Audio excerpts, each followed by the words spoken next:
날씨가 점점 추워지고 있습니다. 이제 본격적인 겨울인데요.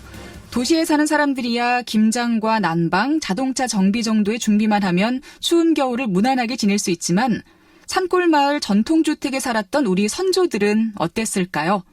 땔감은 물론 의복에 식량까지 충분한 준비 없이 겨울을 맞이하면 매서운 추위에 무척이나 견디기 힘들었을 겁니다. 눈이라도 많이 내리면 꼼짝없이 집에 갇혀버렸겠죠. 선조들은 겨울을 나기 위해서 어떤 준비를 하셨을까요? 그리고 너와 집 같은 전통주택엔 추위를 이기는 어떤 과학이 숨어 있을까요? 오늘 심층 인터뷰에서는 선조들의 겨울나기에 대해 알아보겠습니다. 삼척의 대표적인 향토사학자죠. 김태수 박사님과 전화로 연결합니다. 안녕하십니까? 네, 안녕하세요. 네, 요즘은 겨울나기라고 하면 대표적으로 누구나 김장을 꼽을 것 같은데요. 우리 선조들은 어땠을까요? 선조들도 겨울나기를 할 때 김장을 하셨나요?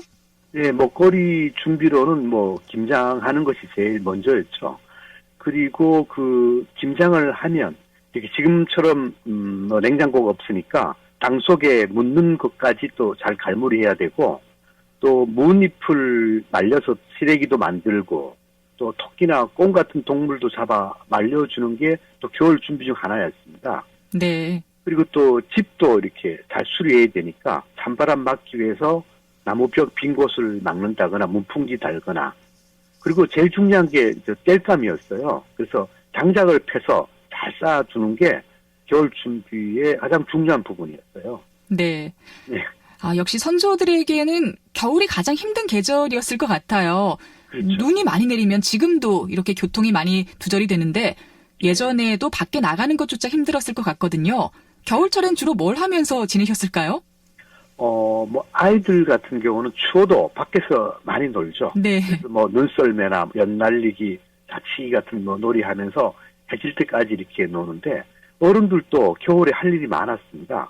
그래서 남자들은 집안에서 김치통, 나무 김치통이라든가 또 주루매기 같은 생활용품도 만들고, 눈이 많이 쌓였을 때는 산돼지를 잡기 위해서 집단 사냥을 가기도 했죠. 그래서 장간 마을에는 겨울철에 집단 사냥이 많이 이루어졌습니다. 네. 또 여자들은 주로 집에서 담배 작업을 많이 했어요. 그래서 삼삼기나 담배 따기를 하면서 또 더불어 뜨개질도 많이 하는 겨울철 일거리도 상당했죠. 그렇군요. 네. 삼척에 가면 지금도 나무 널빤지로 지붕을 이은 너와 집이 있잖아요. 네. 방에서 천정을 보면 작은 구멍으로 하늘에 별이 보인다고도 하던데 네. 눈이나 비가 오면 새는 거 아니에요?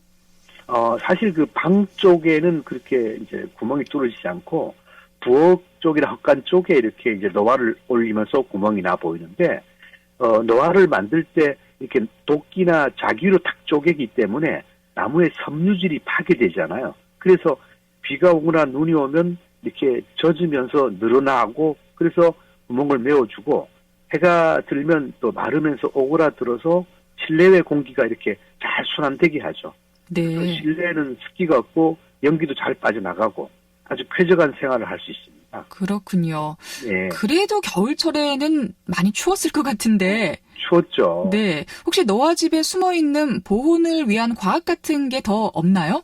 네, 노아집을 자세히 보면 전부 다 나무 판자로 만든 벽이 다 이렇게 둘러쳐져 있는데, 딱 사람들이 이렇게 잠을 자고 하는 침실 공간인 방은 흙으로 이렇게 흙벽을 만들었어요. 그래서 이제 겨울 추위에 견디기 쉽게 이제 그렇게 했고, 그다음 방 안에는 반드시 코쿨이라고 벽난로 같은 이렇게 이제 난방 기구를 설치해서 조명과 난방을 겸하게 했고, 또 화로를 반드시 들여놨어요.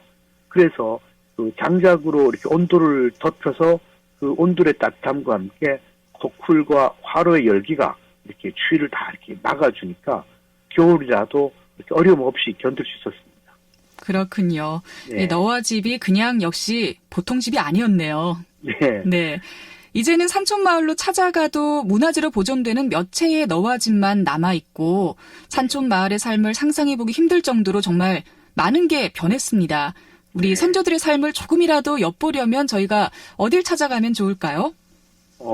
대표적인 게 이제 도기업 신리에 가면 문화재로 지정된 너와 집 두 채가 보존돼 있지만은 실제 온 손님들도 노아집을 체험해 볼 수 있도록 노아집 펜션을 만들어 두었어요. 그래서 노아집 펜션에서 이제 잠을 자고 또 두부 만들기 산골 사람들의 체험 활동을 할 수 있게 해주기 때문에 그쪽으로 가면 노아집 사람들의 산골 사람들의 생활 문화를 이렇게 맛볼 수 있는 계기가 될 것이고 또 신기면 대금굴과 한성굴을 관광하러 가신 분들은 실제 주민들이 생활하고 있는 노아집과 굴피집을 볼 수 있습니다. 거기에 지금 두 집이 남아서 이렇게 보여주는 역할을 하고 또 시내 쪽에는 이제 죽소루나 그 문화예술회관 쪽을 오시는 분들은 시립박물관에 가보면 2층에 노아집을 이렇게 이제 복제해서 놔두고 있고 또 해설사들이 잘 설명을 해주고 있기 때문에 노아집에 대한 어떤 그 지식과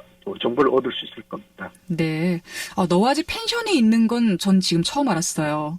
예, 아직 네. 잘 운영되고 있습니다. 그렇군요. 자, 마지막으로 또 우리가 배워야 할 선조들의 지혜는 뭐가 있을지도 궁금합니다. 부탁드리겠습니다. 네, 노아집이나 굴피집은 이제 산간 쪽에서 있는 대표적인 민가인데요.